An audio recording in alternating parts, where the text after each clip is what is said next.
Amerika Serikat, di bawah komando Donald Trump, kini menggunakan tarif sebagai senjata utama mereka, dan dampaknya mengguncang seluruh planet. Negara-negara terpukul, rantai pasok hancur, dan perdagangan global terguncang. Namun, di tengah kekacauan ini, Indonesia justru mendapatkan perlakuan khusus. Apakah ini kemenangan besar atau awal dari ketergantungan yang lebih berbahaya? Untuk memahami apa sebenarnya yang terjadi, kita harus memahami satu hal sederhana. Tarif adalah pajak pada barang impor.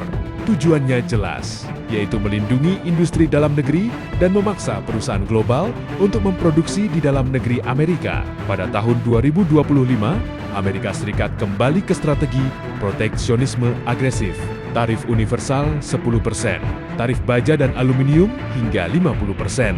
Ini bukan kebijakan biasa, ini adalah deklarasi perang ekonomi. Dan seluruh dunia merasakannya. Dampaknya langsung terasa. Perusahaan global panik. Mereka tidak bisa lagi memproduksi di negara dengan tarif tinggi. Akibatnya, terjadi relokasi pabrik secara besar-besaran. Perusahaan meninggalkan negara tertentu dan mencari negara yang lebih aman. Rantai pasok global yang dibangun selama puluhan tahun mulai retak. Harga barang naik, inflasi meningkat, dan yang paling berbahaya, perang tarif balasan dimulai. Negara-negara membalas Amerika dengan tarif mereka sendiri. Perdagangan global melambat, pertumbuhan ekonomi dunia terancam. Dunia kini memasuki era baru, era nasionalisme ekonomi.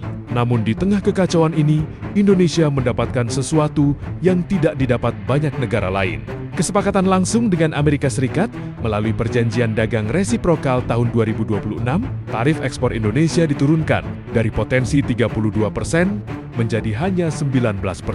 Ini perbedaan yang sangat besar. Artinya, produk Indonesia menjadi jauh lebih kompetitif dibanding banyak negara lain. Dan bukan hanya itu, beberapa komoditas Indonesia bahkan mendapatkan tarif 0%, bebas pajak sepenuhnya, termasuk minyak kelapa sawit, kopi, kakao, karet, rempah-rempah, dan yang paling strategis komponen elektronik, semikonduktor, dan komponen pesawat terbang. Ini bukan kebetulan, ini adalah posisi strategis. Indonesia menjadi bagian penting dalam rantai pasok global baru. Ketika tarif tinggi menghantam China, perusahaan global mulai mencari alternatif, dan Indonesia menjadi salah satu tujuan utama. Pabrik mulai dipindahkan, investasi mulai masuk, lapangan kerja berpotensi meningkat, dan ini adalah peluang langka.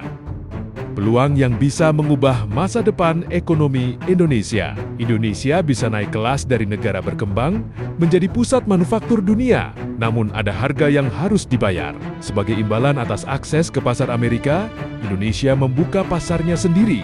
Sebanyak 99% produk Amerika kini bisa masuk dengan tarif sangat rendah atau bahkan nol. Artinya, produk Amerika akan membanjiri Indonesia. Produk pertanian, produk teknologi, produk industri, hingga produk otomotif. Semuanya dengan harga yang sangat kompetitif.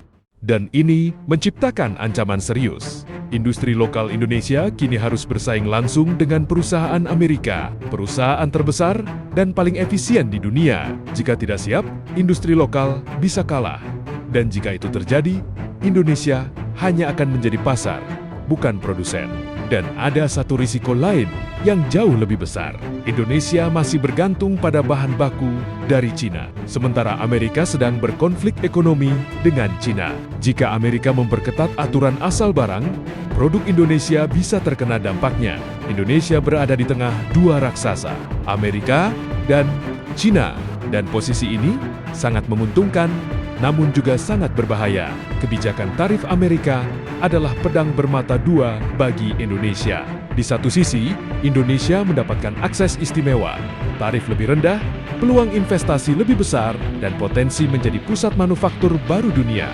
Namun di sisi lain, pasar domestik kini terbuka lebar bagi produk Amerika. Industri lokal menghadapi tekanan besar, dan Indonesia berisiko terjebak dalam konflik ekonomi global. Pertanyaan pamungkas untuk semua ini adalah, apakah Indonesia sedang naik kelas menjadi kekuatan ekonomi baru, atau hanya menjadi korban dari strategi ekonomi Amerika?